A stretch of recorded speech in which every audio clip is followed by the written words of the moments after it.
everybody have tonight in Game 4? You know, Steph Curry's quest for a fourth championship and his first finals MVP has obviously been one of the biggest storylines when these finals began. So far, Steph averaging 31 points per game, but the Warriors trailing 2-1. Skip, you've repeatedly said that Steph has come up small in the finals and has now passed LeBron as the most overprotected superstar ever. Big critique. We're now joined by First Things First co-host Chris Broussard. Good morning, my friend Chris. Weigh in on this one. Is Skip being unfair? Absolutely. With all due respect to my friend Skip Bayless, he's absolutely being unfair. He's so far off. All right, first of all, let me address the overprotected, okay, by the media, I assume. All right, if Steph was overprotected by the media, which votes on all of these awards, we wouldn't be talking about him needing a finals MVP because he would have got it in 2015. Even if you think Iguodala deserved it, it was close. At the very least, everybody have to admit it was close, and an overprotective media would have given it to Steph because they love him.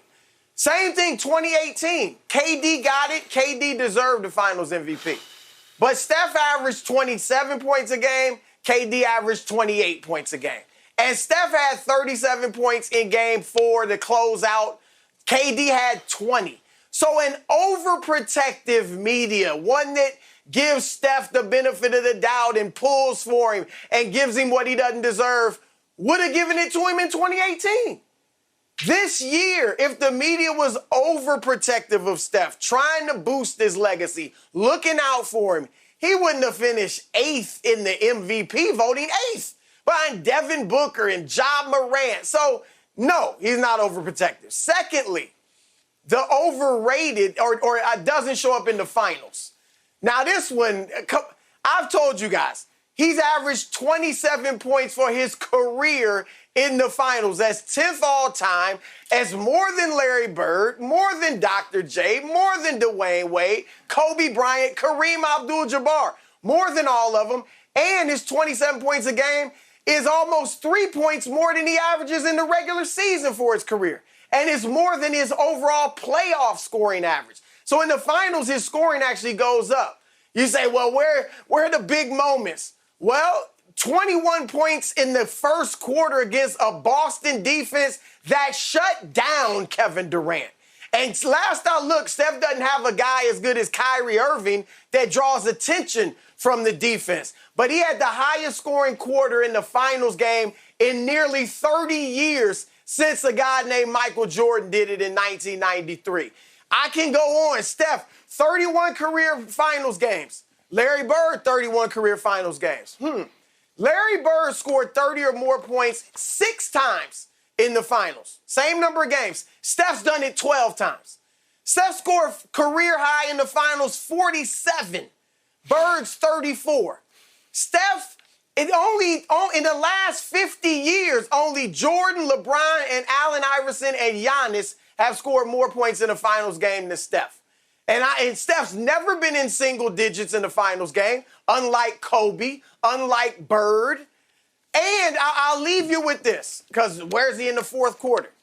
Well, Steph's the only player in finals history to score 17 or more points twice in the fourth quarter of a finals game. The only one ever. So, yeah, come on. He shows up. I mean, I think I just proved it. He shows up in the NBA Finals. Yeah.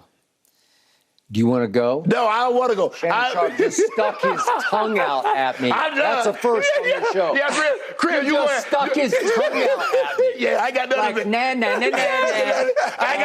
I got nothing to say. I'm gonna let Chris handle you. Go ahead. Do your thing now. Refute what Chris had to say. Chris ended by saying, I'm going to leave you with this. I'm about to leave Chris in the dust. In the dust. Shannon Sharp, my partner and great friend across the table, keeps saying I'm picking nits. I'm nitpicking poor little Steph. I'm about to pick boulders, not nits, boulders. Let's hark back to 2015 when you, Chris Broussard, make the case that he deserved MVP.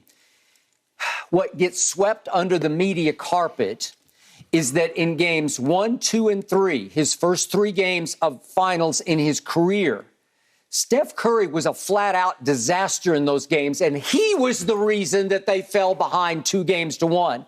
Because in those 3 games, the MVP of the league that year, who had shot 44% from 3 in the regular season, shot 32% in the first 3 games from 3. That was 11 of 34. Along the way, he also turned it over 4 times in Game 1, 6 in Game 2, and 6 in Game 3. And by the way, does anybody ever remember, does anybody ever bring it up, that Game 2 in his house at Oracle against those Cleveland Cavaliers that went overtime, Cleveland prevailed 95-93 because Steph Curry missed a game-winning shot, 19-foot jump shot, with 7 seconds left. Overprotected, I think so, because nobody ever brings that up. That would have put them up 1. Instead, LeBron gets fouled, goes to the free throw line. Of course, he missed the first one. He did make the second one to put them up 2. And guess who, on the inbounds pass with 4 seconds left, turned it over? Steph Curry turned it over again to put them in the hole as they went back to Cleveland and lost again to go down 2-1. Obviously, LeBron James was playing the greatest 3-game stretch of his career, and it ain't even close because he wasn't just all world. He was all galaxy in those 3 games. 40% usage rate, and he averages 41, 12, and 8.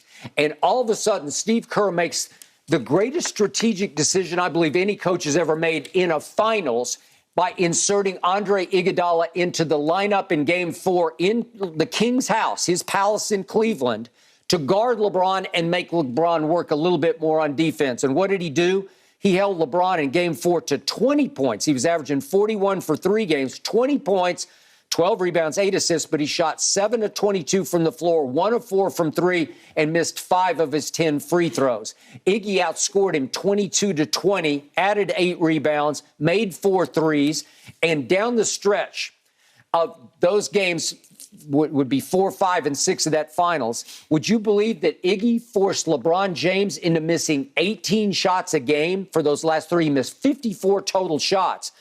Iggy turned it around. Iggy changed life in that finals for Golden State, and they actually won a finals that they really had no business winning, even though there was no Kyrie, who had been lost in overtime of Game 1, and no Kevin Love. I thought the King would just close the deal, because if you go down 3-1, I'm pretty sure even with no help, the King can do that by himself. You want to interject? Yeah, I want to ask you one question. All right. Are the final games the only one that matter in the playoffs, or do playoffs matter overall? Okay. Because it seems to me that you harped on that, but you don't talk about what he's done in the Western Conference Finals. You don't talk about what he's done when he beat Portland, when he didn't have Kevin Durant. You don't talk about what he did when Kevin Durant and Russell Westbrook had him down 3-1, and he goes 31-7-6 in Game 5, 31-10-9 in Game 6, and 36-5-8 in Game 7. It seems to me that you built your whole discussion on Steph Curry in the finals. On the games that matter the most. That's what I'm basing my argument on. But no, that's not what you did. Because everybody else you talk about, look at what Michael did to get past Detroit. Look at what Boston did to get past the Knicks. Okay. He didn't face any of those teams in the finals. Let's keep it on little Steph, who has come up even smaller than he is, and let's fast forward to 2016, because in games 5, 6, and 7, you want to talk about getting the all-time pass for these 3 games. You've got LeBron and Kyrie down 3-1 with 2 of the last 3 in your house. Yes. And look what Steph Curry didn't do in the fourth quarter of those 3 games. He shot 30% from the floor. 30%? Remember, he's the unanimous MVP. He shot 25% from 3 in those 3 fourth quarters. He made 54% of his 3-point shots during the unanimous MVP run through the regular season. Right. And he shot no free throws. He never got to the free throw line one time in 3 straight fourth quarters, 2 of the 3 in his house. Then we go to Game 7. He shoots 6 of 19 from the floor. He shoots 4 of 14 from 3. That's 29%. He makes 1 of 1 free throw. He didn't shoot any free throws. And then we go to the fourth quarter. He goes 1 of 6 from the floor with the game teetering. It's begging to be won by Steph Curry. Could be the MVP, right? This is in your house. This should be yours. He goes 1 of 5 from 3. And then down the stretch of that game, we don't have time to show all these shots that he missed, but I've shown them to Shannon, Chris. 6:57 left in that game. He hit a 3 to tie it. Okay, way to go. There's a big shot. And then 5:28, he misses a 2 that could have put them up 4-6. He misses a 3 to put them up 3. 1:14, a 3 to go up 3 with the tie game. 31 seconds left. A 3 to tie, he misses. He just shrinks and disappears over the last 6:57 of that game. He doesn't score another point. And they fail because Kyrie finally makes the shot to end it. LeBron had the big bicycle built for 2 block with the help of J.R. Smith. Right. But the point was, there's no Steph to be found, which is why Steph led the contingent across the country on July 3rd to recruit a player better than Steph to come save his legacy from LeBron James in 2017 and 2018. But, Chris, if you look at 2016, you look at what LeBron did over those final 3 games, averaging 33, almost basically a triple-double over the last 3 games. Kyrie averaged 30 points the last 3 games. I think LeBron averaged 27, 28 in that series. I think Kyrie averaged 26 in that series. Skip, at some point in time, you got to realize, okay, the Cavaliers were just a better team. Now, their record in the regular season says that they weren't, because that one team was 73-9, the other team 73-9, and won like 50 games. Mm-hmm. But you went against 2 guys. To this day, they're the only 2 teammates to ever have 40-point performances in a finals game. You think Steph was supposed to overcome that by scoring 60? Okay, let me finish with 2019. Obviously, there's no Kevin except for that little stretch in Game 12 5. minutes in Game 5. Okay. Games 3, 4, 5, and 6. Steph Curry, who revolutionized three-point shooting, greatest three-point shooter we've ever seen. He goes 11